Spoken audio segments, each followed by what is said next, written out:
Right. Aloha, everyone. This is Leimomi Keliikuli, Intuitive Soul Alignment Mindset Coach here, and I'm here with beautiful Donna Brown, and we are doing my Leimomi TV Mastering Your Soul's Gifts interview series, and been you know interviewing amazing people who have amazing geniuses that they are bringing out into the world. And I hope that this inspires you to take action into really what the life that you want to create. So thank you so much, Donna, for being here. So why don't we start with you telling us who you are, what you do.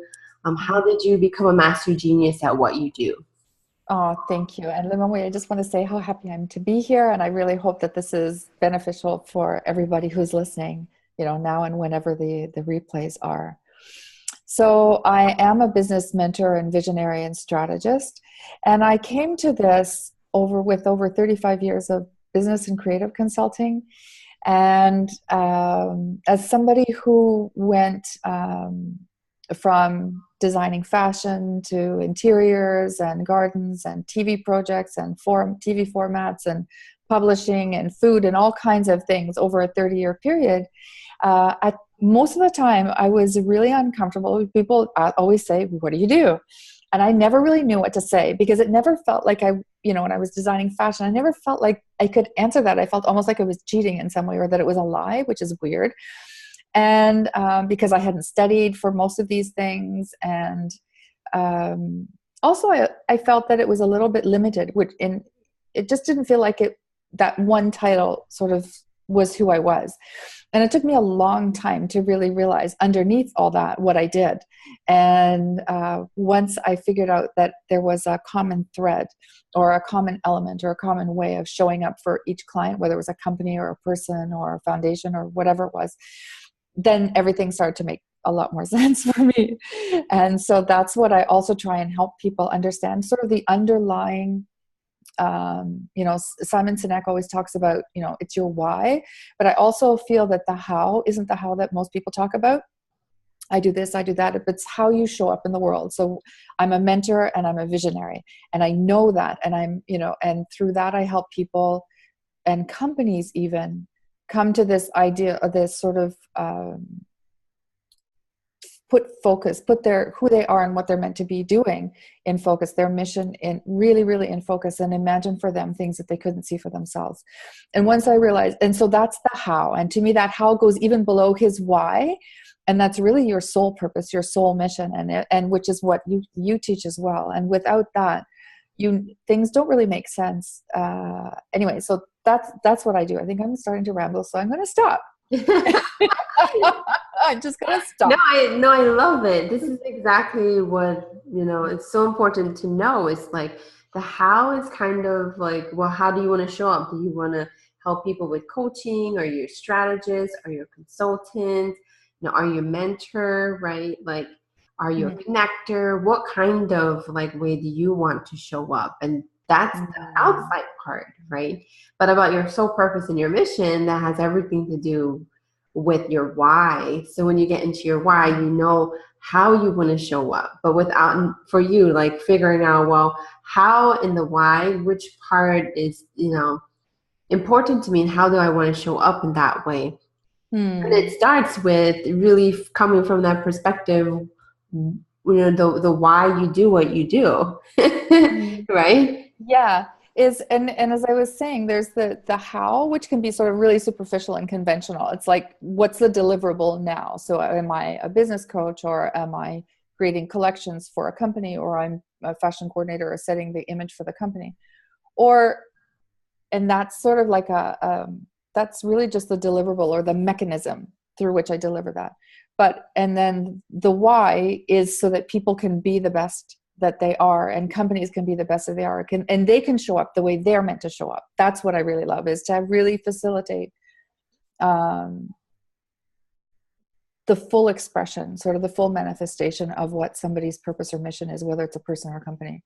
But then it goes back down to sort of a deeper level of how. And I do that through mentoring. I do that through being a visionary. I do that. And so that by doing that, then it doesn't really matter what I do. And I think this, I'm talking about myself, but it's the same, just as an example, because once you understand that, I see so many people showing up with, oh, I do this, and then I do that, and I do this, and I do that. And it doesn't make sense to them because they see that maybe they're doing a physical product, or then they're doing some kind of coaching, or they're doing something else as well. And they don't understand that by going even, deeper and deeper and deeper, that there is that common thread. And once you feel that common thread, then it's very easy, and you're very relaxed about saying what you do. And even if it changes 1,000 times, like it has for me, because I've just had different opportunities of expressing that same way of being.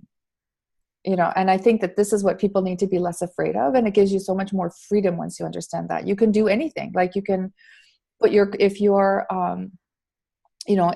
ultimately a creative or an artistic type, or whether you're a mentor or a teacher, you can teach anything. If you know that that's what that's sort of your main way of showing up, then it can also be your interests, your various other interests, because we all have lots of things going on inside us in our soul, imprints, that.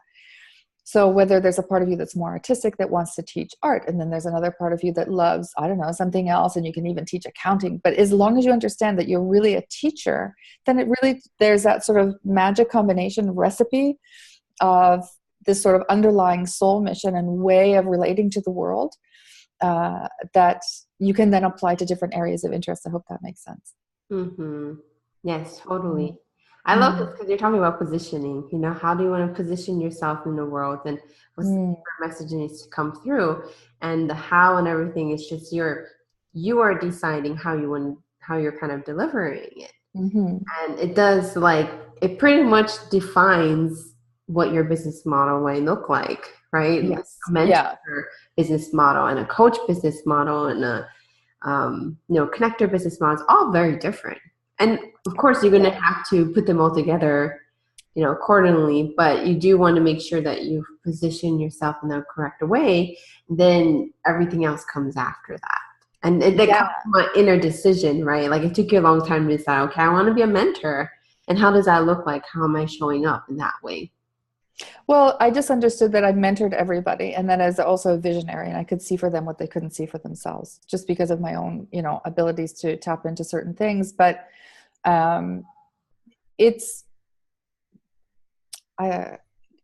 really just this. I don't know how I lost my train of thought here for a second, but it's once you understand that, it's easier to make decisions. What you were saying before, the decision fatigue, should I be doing this or should I be doing that? Should I be doing this? It's like you can look at other people's business models, but ultimately it doesn't matter.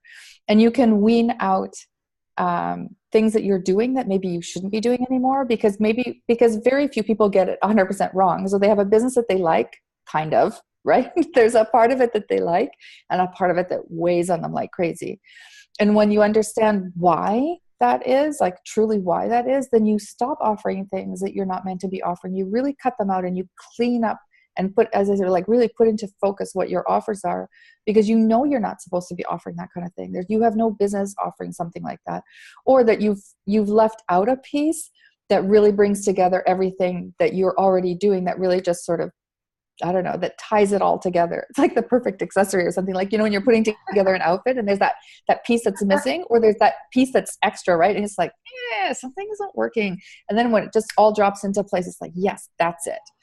And it just makes things so much easier for people. And I know you help people with the same thing. And and that clarity that you have, that you've found, and that your clients find and my clients find, and when they work with the right people and they're looking in the right ways or looking at the right things, then all those, whether I should be doing digital products or whether I should be doing live events or whether I should be doing, I don't know, whatever, it becomes easier and just more it's almost automatic, the choices, right? And you just let everything else, it's not you, just drop away.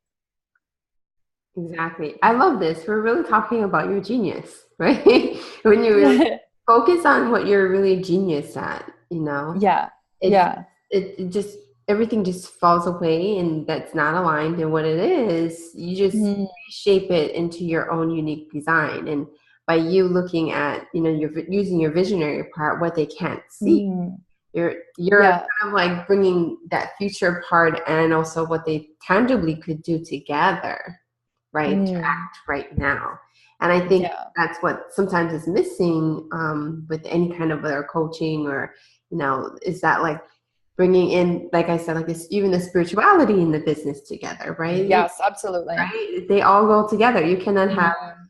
it separate. Absolutely. Absolutely. Yeah. So I've been,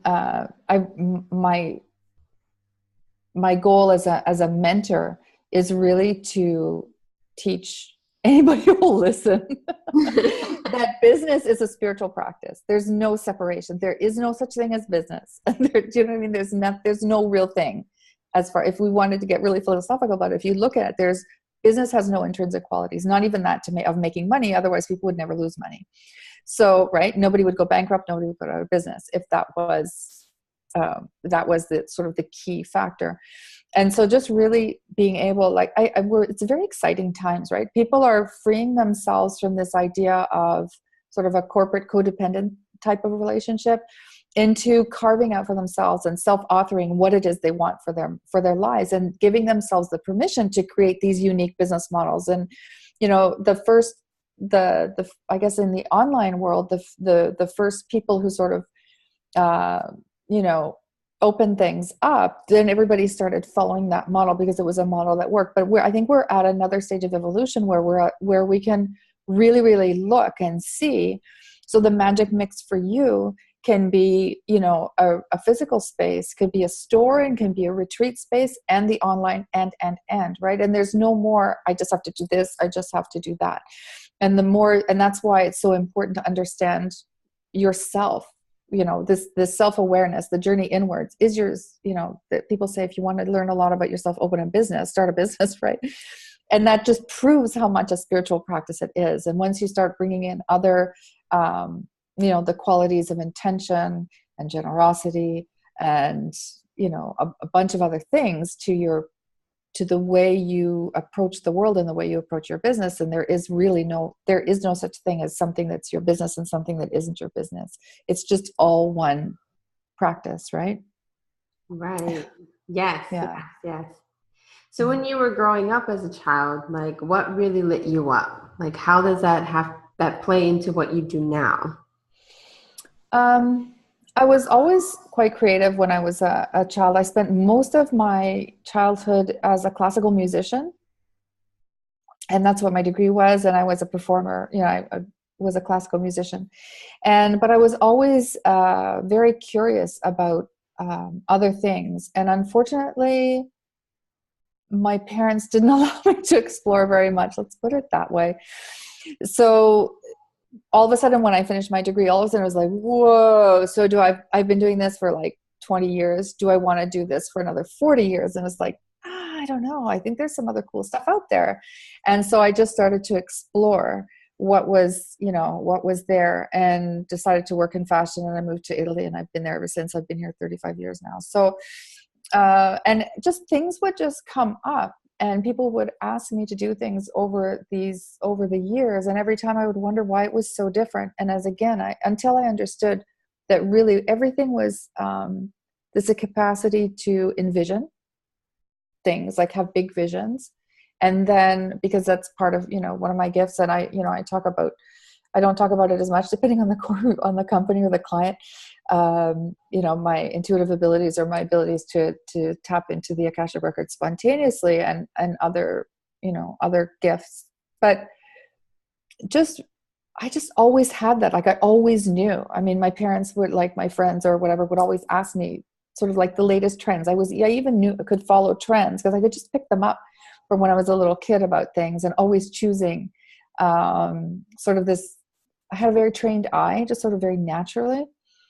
And just decided to come and explore that. And I've been really, really lucky because I've done so many different things, really: television, publishing, garden, landscaping, fashion, interiors, gelato.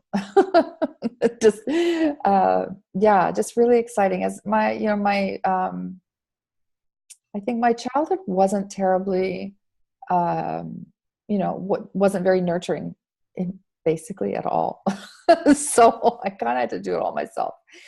And the making up for it really allows me to, I think, also in a strange way, that being repressed so much just made me want to do it that much more. So when I got here, it's like, oh, I can do whatever I want now. It's like, I still get a kick out of being able to eat what I want. When I go to the supermarket and I can just buy whatever I want, I'm still excited about that. I could be your mom. I'm still excited about not having to buy frozen peas, right? I just walk right by them and go, I'm not buying you. So this, it's just like, yes. And that very infantile, like that, I don't know, it feels sometimes like a giant, in nursery school, you were allowed to play and create and cut and paste and do all that stuff. It was cool. And in grade 1, you were allowed to do it. Grade 2, you're allowed. It was like grade 3, it's like, the game is over. Now you just have to study. So it feels like this giant going back to kindergarten, right? This playing with, big landscapes or big, but on just like on a big scale. So in that strange way, that very repressive childhood that I had actually probably worked in my favor and made me very curious, which sounds like maybe not a typical answer, but yeah. And that really just came through now for me, that it really did help me in a strange way, made me want to do things and be curious. Mm-hmm. Probably as an adult instead of as a child, right? I kept that curiosity, or finally I'm allowed to, let it loose or something. Right. Mm-hmm. That's maybe a vulnerable story, maybe about your life or your business, but like, what did it feel like when you were misaligned, and like, how did you get back into alignment? Well, the misalignment is when you're trying to do, so I tried to do something that was like pure business. And this is very funny. I tried to do something at the very beginning that was, and things have come almost full circle, that was very spiritual, but it was too, I don't want to say vague, but it was too intangible for a lot of people. And there was a part of me that wasn't that happy. And I always ended up talking about the people's businesses. And it's like, okay. But just sort of in that sense that what people would call sort of pure businesses, just like money, and all that stuff, really doesn't do it for me because of my own spiritual path. And it was really it wasn't until I realized that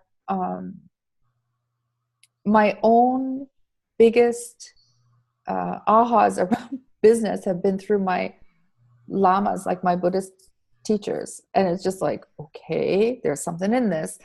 And then I started realizing that all my biggest successes and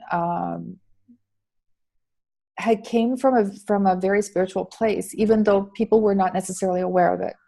And there's this fun story about intention, the power of intention. I was doing daytime television in Italy, and daytime television is daytime television. I mean, it's not that edifying, let's put it that way.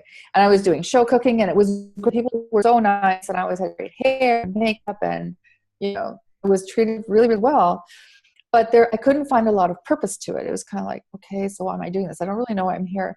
So I started to do a meditation offering. The food that I was preparing, I was show cooking, and I was, and doing sort of lifestyle stuff. And as I took the time, one time in particular was very early and they were late, and I took the time to really do a lot of meditation about this and offering this food as the purest food possible. And it was a live audience, and that the people in the live audience would receive, and the purest nourishment, even if they weren't in Italy, they're not allowed to eat. You can't hand it out like you can on Martha Stewart. So they're not allowed to touch it.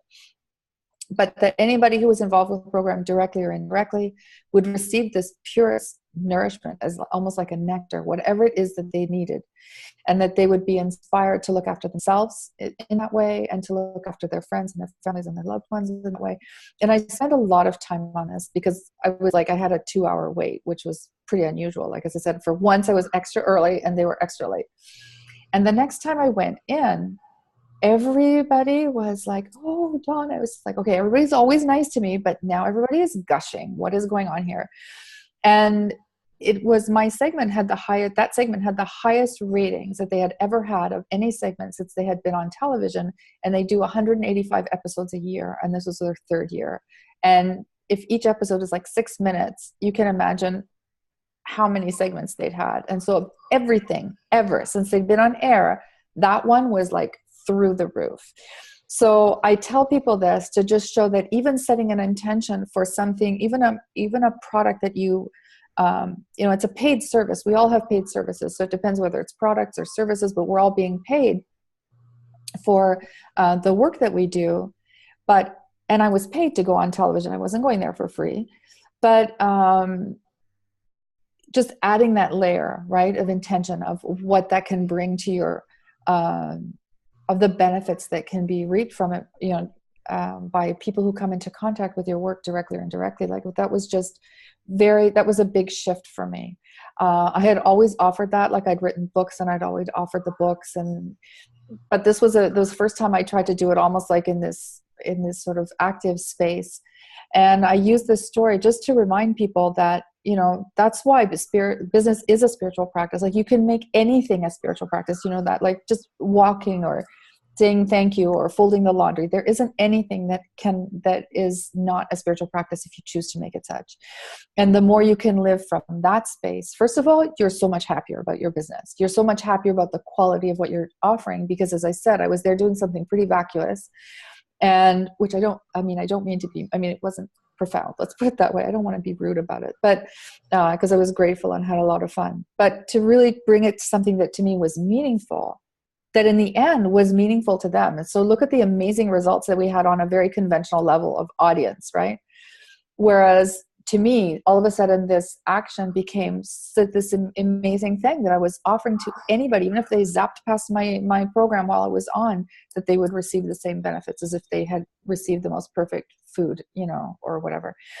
And for people to understand this, so one of the big things that I want to do as a mentor, and this is the big message I'm bringing out when I'm doing speaking engagements, is really this, what I call an ascended business model, and how it can shift everything about how you feel about your business. So if you have people are freaking out, let's say you have a webinar and, you know, 5 people show up and one person buys or something, which is a 20% conversion rate, and people would be happy about that. But anyways, let's just say one person buys your product, but to understand that, you know, to just be able to offer to that person the most perfect experience that they can have for their highest good really changes how you feel about everything, right? And you don't see things so much in that sort of very small success and failure way. And I'm sorry I've gone on so long, but it's a beautiful story, and it just shows, and I just think that this is the future of business. To me, this is the future of business.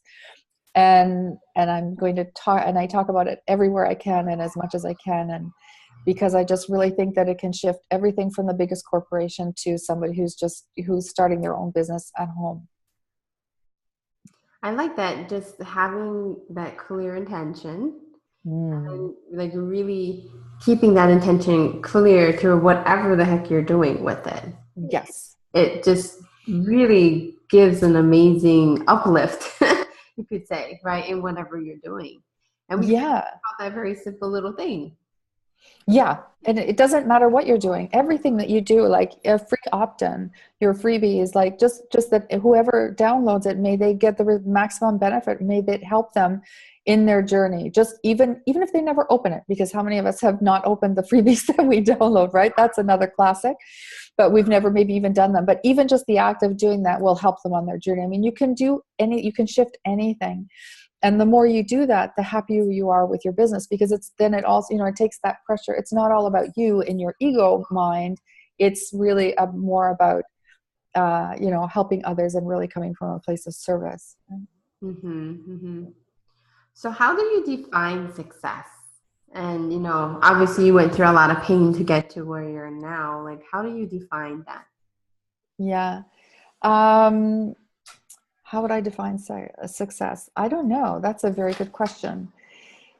I think it's really just making what makes you happy and feeling fulfilled. So success is, you know, having a peaceful home, or a place that you're happy to go home to, or people that care about you. Success is being able to eat healthy food. Success is having a place to live. Success is being able to help other people. Success is feeling like you're expressing what you came here to do, because we're not all meant to be Oprah Winfrey's, or there would be, you know, it wouldn't be exceptional. We're not all meant to be people who stay behind the scenes either. So once you understand, what kind of activities make you really, really happy? You know, everybody loves Oprah, but not everybody wants to be Oprah. Like, do you really want to be that person out there? And the answer for a lot of people will be no, right? And that wouldn't even necessarily be the best way to have their gifts really manifest in the world. So I think it's understanding, the more you understand yourself and the more you can do things, big or small, that are aligned with your mission and the way you're meant to show up in the world, the happier you are. That's what feels good. That's why people talk about flow, because that flow is because there's no resistance, energetic resistance between what you're meant to be doing or how you're meant to be, showing up in the world, which is what I call it, and what people need to receive. So there's just like that's where that flow comes from. It's that the person in front of you or the client or the company or whatever it is, or the activity or the children or the house or the garden or whatever it is you're doing, needs to receive what you have to offer. That's where that feeling of happiness and satisfaction comes from. I love that. That's perfectly said. Thank you. So what advice would you give to someone, who wants to get into their genius like you have, like what helped you decide to do the work that you love and create a soul line business in life, to truly become like an expert in your industry? Like what advice would you give someone that wants to start that journey? Yeah. So I think that one of the important things that I found, and I'm sure you found this as well, that quite often people have had some kind of a work experience already. And then the first thing they do is say, oh, I don't do that anymore. And they kind of turn their back on 5, 10, 15, 20 years of experience and say, now I do this. I don't do that. But in that, there are some pearls in there. There's some nuggets in there that you need to go back and retrieve. That's what I would say. Go and look and see, what are the things that you loved about it? What are the things that you liked? What are the things that made sense to you? What were those, like, even if it was like a toxic company, what are those what activity there, what attracted to you to make you just say yes to that job? And what from there can you bring in a different way into what you're doing now? Because we have so many different gifts. And as I said, over the years, I've done so many different jobs that I understood that it appealed to a part of me. And there's a part of it that was satisfied by it. Maybe not my whole self, but there was a part of me that was satisfied by that. And I would invite people to go back and see what those things are. Like, what from the job that you hated, even the job that you hated, what from that job or those activities or everything you've done in your life, what kinds of things do you like to do? So for example, if somebody was doing accounting and they decided, that they hated that company, but accounting is all about clarity and order, right?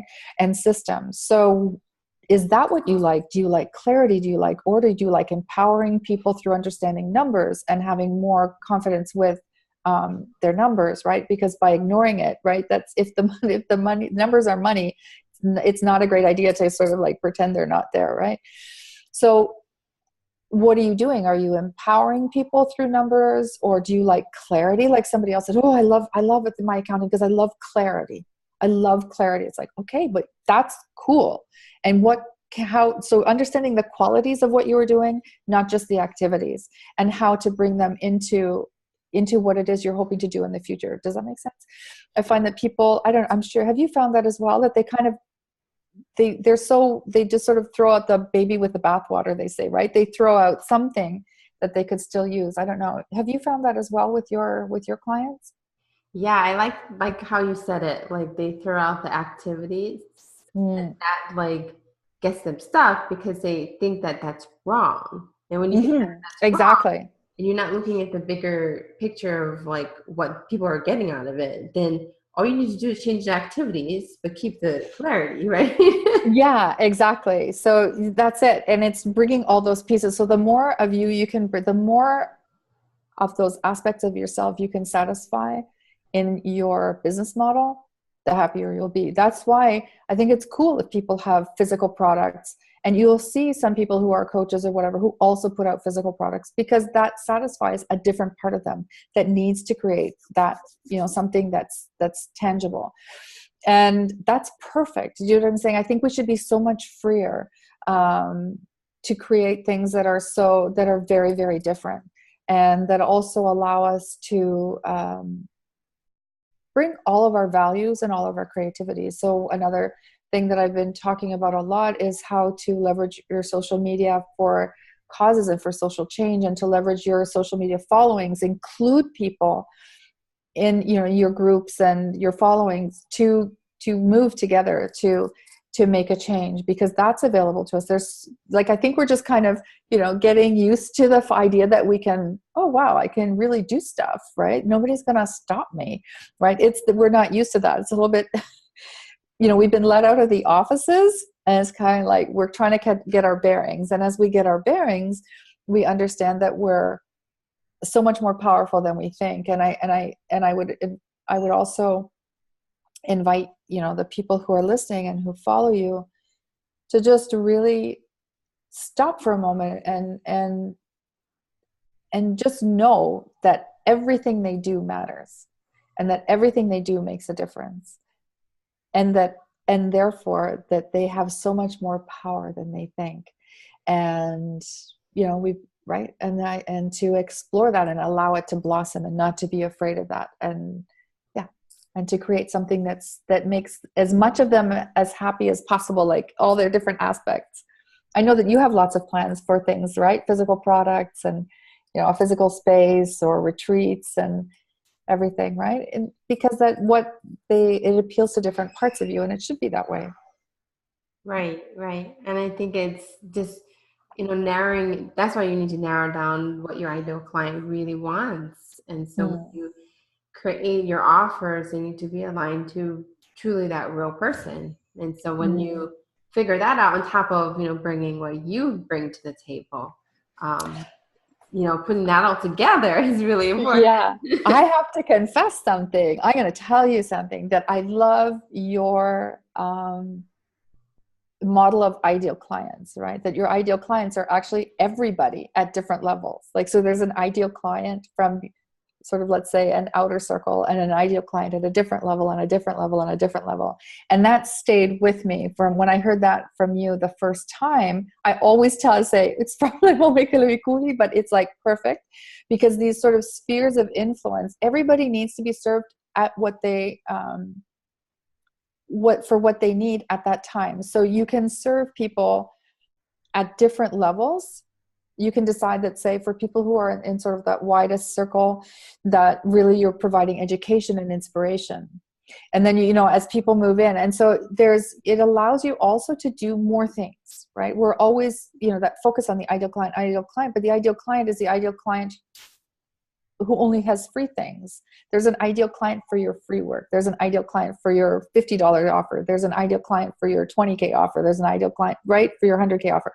These are all different people, and they're not necessarily a funnel. There's not necessarily a huge overlap, because there doesn't have to be, by the way. And so I love that. And I've just really, that really shifted my thinking about clients and who my clients really are. So thank you for that, because that was a couple of years ago, and that's really just changed the way I think. But I also would like to say something about ideal clients. The ideal client, everybody has this, okay, we're looking, you know this, we're looking for happiness outside ourselves. It can only come from within. Your ideal client, I'm not going to say something really bad, stop looking for them, because you don't need to look for them, in the sense that it's not that you don't need to know who the ideal client, but you have to know who you are first. Who am I? What is it that I need to do to be happy? Your ideal client is the person who needs to receive that. So you can't, it's just because somebody else will say, oh, do market research, but market research will never tell me if there's a gap, if there's a request for a product, if there's a gap in the market all that tells me is that I'm good at research. It doesn't tell me if I should be filling that gap, because maybe there is a gap. I found a product that isn't out there, but that doesn't mean that I should be the one that's doing it. It just means I have good ideas and I'm good at research. So the thing, I think that the ideal client really has to come from us. Like, what do I need to be happy? What is going to make me happy? And your ideal client will define themselves by who needs to receive that. I hope that makes sense. Oh, I talk about that all the time. Yeah, exactly. Because it has to do with your superpower. So when you know what your superpower is, you have to define all of that, and then you can see the market, and then you can choose according to what you know. who you are first. And when you know who you are first, then you go find what the ideal client that you want to serve. And when you do that, like everything changes. You just become more happier, right? Your messaging is more clear. It comes from a place from within, and then the outside will make sense. But you can't do that until you know what your real energy of your soul is. And so when you do that, then it defines, who comes to you and who is ready to receive that. That's how you're going to need to think first, is from within and then from without. Yes. Who is that and who's not that? And once you've done that, then you do the market research. Then you get to your market and figure out what they really truly are, right? That you can serve them, that comes from a place from within you in the first place. Yeah, which is why business is a spiritual practice, because you start with yourself, and the deeper you can go and the more self-awareness you have, the better your business will be. Because the more you know yourself, you won't get, as I said before, and you said the same thing, you say this all the time too, you won't get sucked into doing the wrong things, or you won't get confused about what you should be doing. You'll have a very clear idea of what you should and should not be doing, because it's certain things will, as I said, these choices, and people are saying, oh, maybe I should do this, maybe I should do that, what do you think of this, what do you think of that? It's like, stop asking people, ask yourself. Once you figured it out, then you can refine. It's not like market research is garbage, but it's not enough. Like, it's a step that has to come way down the line. And, as you said, you really, really need to know yourself first. And so that process of self-awareness, what's going to make me happy? What do I need to bring forth in the world? How do I need to, how am I happy doing things? Like, I love a big project, but I like things to have a beginning, a middle, and an end. When people say, why don't you have a podcast? It's like, I don't want to have that, because in theory, there should be no end to it. And I don't like things that don't have an end. So I'd have to close I don't. And I know I've never, I can't stand it. So when people say, oh, you should be opening a store, when I was doing a lot of physical products, like, no, I'm not doing that. And then it was like, oh, you should write it. No, I'm not doing that. It's just like, the idea of that just makes me feel like there's a part of me that gets panic stricken. I've never been an employee, except when I had summer jobs as a kid to pay for university. That's it. I've never been an employee. So I'm allergic to that whole concept of something that just really just feels like there's no end to it. It's just like, really? Like, really? I have to do just that? No, I can't do that. Like, so I won't. So I know that about myself. So even though, for example, first of all, I want people that I mentor, I don't want them to need me forever and ever. I think you should be helped, and you should be able to be happy to go. Do you know what I mean? Like, you need to finish. You need things to finish. It's like going to your analyst for too many years or something like that. It becomes a sort of dependent thing where you're maybe not really doing the work. I need you to get in, do the stuff, get out. Get in, do the stuff, get out, and move on to the next project. Come back to me for a new project. Perfect. But I need it to be like, just not, I don't even do long coaching packages. I would rather renew 3 times than, lock myself into this really, really long thing, because I don't know that it always serves people. And I think you found this too. People, will take the time that you have at your disposition as well, right? So if I have 6 months with a coach, maybe I'll take me 6 months to, I'll just get into gear the last few months or something. But if I have 3 months, it's like, okay, I gotta have, every call has to count, because I only have this much time. So I also think that there's a little bit of that, but I'm allergic to long-term stuff. No, it's true, because it depends on your superpower. Some people love long-term stuff and they need long-term stuff. Yes. And they're perfect for it. Yeah. And some people need short-term stuff. And these long-term stuff.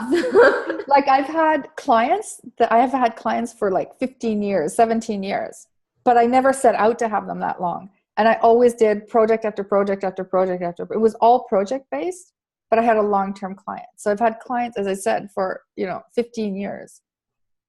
But it didn't start out that way. And it was never the intention for it to be that way. It just, just as things progress, it was just like, okay, let's just keep, okay, we like this. Okay, let's do that. Okay, let's do this. So it just kept going and going and going. It was for a PR firm. So, and with various companies within various clients of theirs. But do you see what I'm saying? So it's not that I'm against a long-term thing, but I had lots of short-term bits inside, which was made of lots of short stuff. But I know that about myself, so I don't commit to things like that. Do you see what I'm saying? I understand that really well about myself. I need to finish. Mm-hmm.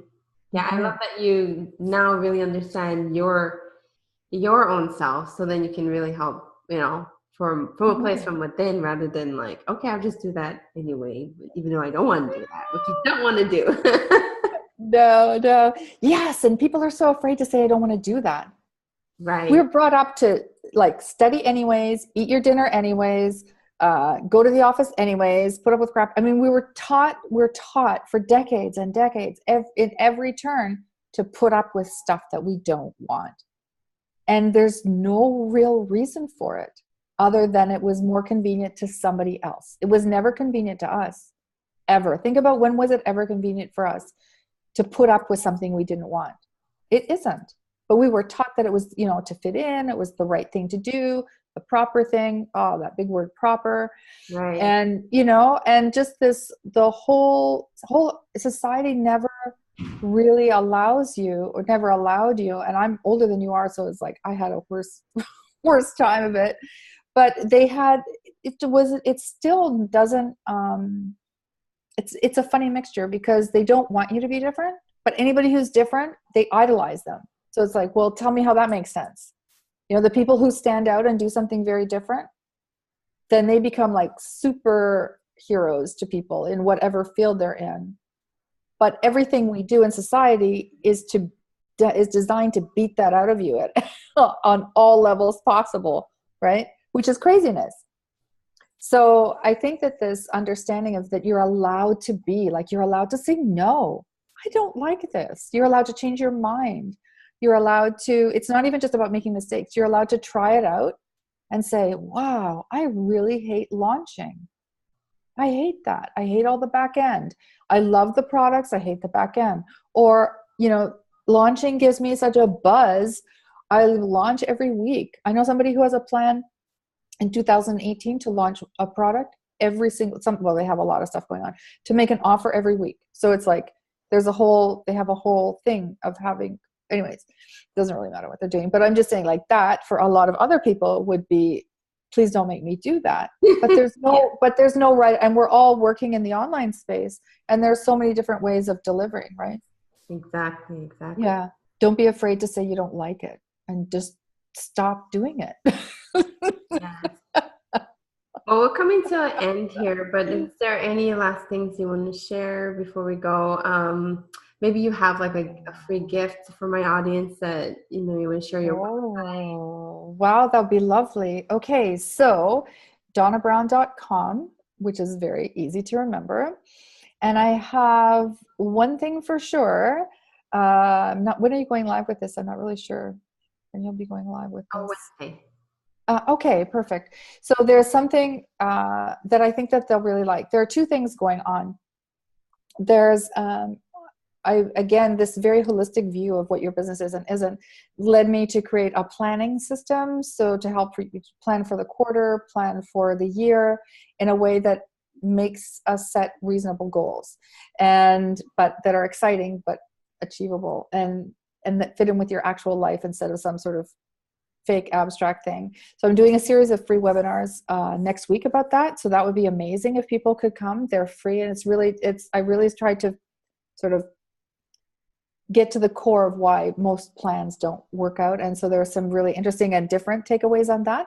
And then for people who are interested in social impact and understanding how they can leverage and include their social media followings in activities that are for social change, there is the Agents of Change project. It's a toolkit.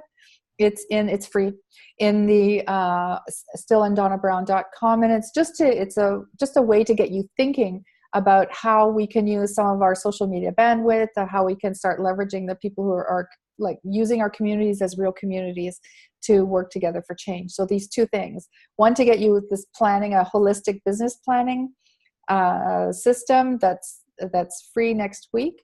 And and then everybody's got Thanksgiving in the middle, right, in the States. And then also for the Social Impact Agents of Change Toolkit. Everything is free. So there you go. And I'd love to see you guys. Yeah, awesome. So yeah, check Donna Brown's website, which is very easy, donnabrown.com, and we, can continue this journey to discover about spirituality and business and all the things that we talked about today. And so happy that you spend this time with us. And for all the other listeners who are listening to the replay, we're going to have another series of interviews again in the next 2 weeks. So if you guys, Lovely. yay. So thank you guys all for listening in, and we'll talk to you guys all very soon. Have a beautiful day. Aloha. Thank you for having me. Thank you so much, everybody.